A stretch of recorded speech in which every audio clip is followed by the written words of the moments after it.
나는 30살의 평범한 한국 여성이다. 그날도 여느 날처럼 집안의 작은 불편함을 해결하려고 했다. 부엌의 싱크대는 며칠 전부터 물이 잘 내려가지 않았고 스스로 해결해보려 했지만 점점 상황이 나빠졌다. 결국 전문가의 손이 필요하다고 판단했고 동네에서 평판이 나쁘지 않은 배관공을 불렀다. 전화기 너머의 목소리는 차분했고 약속 시간도 정확했다. 그 점이 나를 안심시켰다. 그가 도착했을 때 집안은 오후의 햇살로 가득 차 있었다. 나는 괜히 집안을 한 번 더 둘러보고 정리되지 않은 물건들을 살짝 옮겼다. 그를 맞이하며 자연스럽게 인사를 건넸고 그는 말수가 많지 않은 사람이었다. 작업복 차림의 손에는 오래 사용한 듯한 도구 가방이 들려 있었다. 사람을 평가할 때 외모만으로 판단하지 말아야 한다는 걸 알면서도 그는 묘하게 존재감이 있었다. 과하지도 부족하지도 않은 그런 느낌이었다. 그는 곧장 싱크대 아래로 몸을 숙여 작업을 시작했다. 나는 부엌 한켠에서 물을 끓이며 괜히 바쁜 척을 했다. 물이 떨어지는 소리, 도구가 부딪히는 소리가 집안의 정적을 깨뜨렸다. 그 소리들이 오히려 나를 안심시키는 듯 했다. 모든 것이 계획대로 흘러가고 있다는 신호처럼 느껴졌기 때문이다. 잠시 후 그는 화장실을 사용해도 되겠냐고 손짓으로 물었다. 나는 고개를 끄덕이며 위치를 알려주었다. 그가 문을 닫고 들어간 뒤 집안은 다시 조용해졌다. 나는 그 틈을 이용해 싱크대 주변을 정리하고 작업이 끝난 후를 대비해 수건을 꺼내놓았다. 모든 것이 평범했고 아무 일도 일어나지 않을 것 같았다. 하지만 잠시 후 화장실 쪽에서 들려온 미묘한 기척이 나의 집중을 흐트러뜨렸다. 처음에는 물소리인 줄 알았다. 그러나 귀를 기울일수록 그 소리는 물과는 조금 다른 리듬을 가지고 있었다. 나는 스스로에게 과민하다고 말하며 고개를 저었지만 이상하게도 발걸음이 화장실 쪽으로 향했다. 문은 완전히 닫혀 있지 않았고 작은 틈 사이로 그림자가 보였다. 그 순간 나는 내가 보지 말아야 할 장면의 일부를 스쳐보았다. 모든 것이 명확하지는 않았지만 그가 혼자만의 세계에 잠겨 있다는 사실만은 분명했다. 그것은 노골적이거나 자극적인 장면이 아니었지만 그가 매우 사적인 상태에 있다는 것은 느낄 수 있었다. 나는 순간적으로 숨을 멈췄고 심장이 빠르게 뛰기 시작했다. 본능적으로 뒤로 물러나 문에서 떨어졌다. 얼굴이 뜨거워졌고 머릿속은 복잡해졌다. 우연이었다고 스스로를 설득하려 했지만 이미 본 것은 지워지지 않았다. 동시에 묘한 감정이 마음 한켠에서 고개를 들었다. 당혹감, 놀라움, 그리고 설명하기 어려운 인간적인 연민 같은 것이 뒤섞여 있었다.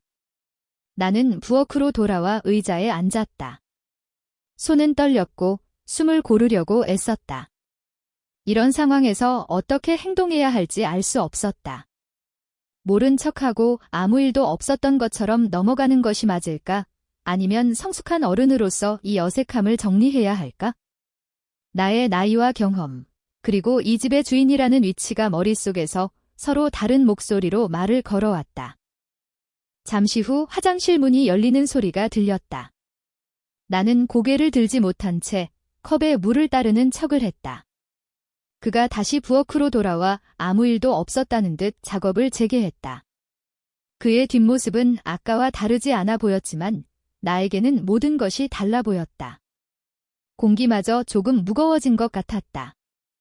그는 고개를 들지 않은 채 싱크대의 문제를 거의 해결했다고 손짓으로 알렸다. 그 순간 나는 결심했다.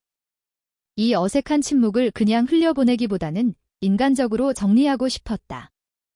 나도 완벽한 사람이 아니고 누구나 실수나 약한 순간을 가질 수 있다는 생각이 들었다.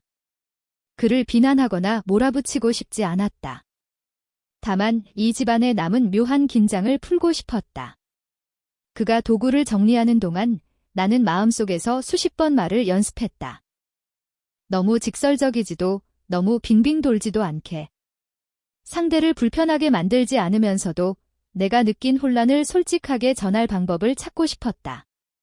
이 상황이 단순한 오해로 끝나든 서로에게 작은 교훈으로 남든 적어도 나 스스로에게 부끄럽지 않게 행동하고 싶었다. 그를 부르기 직전 나는 깊게 숨을 들이마셨다. 이 짧은 숨결 속에 나의 나이, 경험, 그리고 앞으로의 선택이 모두 담겨 있는 것 같았다. 내가 어떤 말을 꺼내게 될지, 그 말이 어떤 결과를 가져올지는 아직 알 수 없었다. 다만 이 이야기가 여기서 끝나지 않을 것이라는 예감만은 분명했다. 그를 부르기 직전 나는 잠시 창가로 시선을 돌렸다. 오후의 빛은 서서히 기울고 있었고 그 빛 속에서 먼지들이 천천히 떠다녔다. 그 모습이 마치 내 마음 같았다. 흩어져 있던 생각들이 가라앉기를 기다리며 나는 스스로에게 묻고 또 물었다. 지금 필요한 건 판단이 아니라 정리라는 것을. 나는 조용히 숨을 고르고 그에게 다가갔다. 말은 길지 않았다. 오해가 생길 수 있는 상황이었고 서로 불편해질 필요는 없다는 점을 전하고 싶었다. 나의 목소리는 생각보다 차분했고 그 또한 고개를 숙인 채 묵묵히 듣고 있었다. 공기는 여전히 조심스러웠지만 그 속에는 이상한 진정이 있었다. 누구나 혼자만의 순간을 가질 수 있고 그것이 드러났을 때의 당황은 더더욱 인간적이라는 사실을 우리는 말없이 공유하고 있었다. 그는 짧게 고개를 끄덕였다. 변명도 과장된 설명도 없었다. 그 침묵이 오히려 나를 안심시켰다. 싱크대는 완전히 고쳐졌고 물은 이전보다 훨씬 부드럽게 흘러갔다. 사소한 문제 하나가 해결된 것뿐인데 집안의 분위기까지 정돈된 느낌이었다. 마치 보이지 않던 매듭이 하나 풀린 것처럼. 그가 떠날 준비를 하며 신발을 신는 동안 나는 현관에서 가만히 서 있었다. 문을 열어주는 그 짧은 순간에 나는 이 하루를 마음속에서 정리했다. 우연히 엿본 장면보다 더 오래 남을 것은 그 뒤에 내가 선택한 태도라는 생각이 들었다.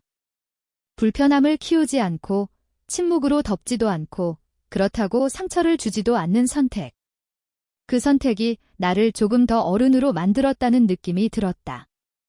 문이 닫히고 집안에 다시 혼자 남았을 때 나는 부엌으로 돌아와 물을 틀었다. 새로 고쳐진 싱크대에서 물이 맑게 흘러내렸다. 그 소리를 들으며 나는 오래전 어른들이 했던 말을 떠올렸다. 인생에는 예상하지 못한 순간들이 찾아오고 그 순간에 어떻게 행동하느냐가 사람을 드러낸다고. 오늘의 나는 적어도 나 자신에게 부끄럽지 않았다. 저녁이 되어 불을 켜고 식탁에 앉았을 때 마음은 이상하게도 평온했다. 특별한 일이 있었음에도 불구하고 하루는 조용히 마무리되고 있었다. 어쩌면 이 이야기는 자극적인 장면으로 기억되지 않을 것이다. 대신 한 사람이 자신의 경계를 지키면서도 타인을 인간적으로 바라보려 했던 하루로 남을 것이다. 나는 컵에 따뜻한 차를 따르며 창밖을 바라보았다. 해는 완전히 저물었고 도시의 불빛이 하나둘 켜지고 있었다. 그 불빛들처럼 내 안에도 작은 확신이 켜졌다. 어떤 상황에서도 스스로를 잃지 않는 것, 그리고 조용히 넘어갈 줄 아는 지혜. 그것이 오늘 내가 얻은 가장 큰 수리 결과였다.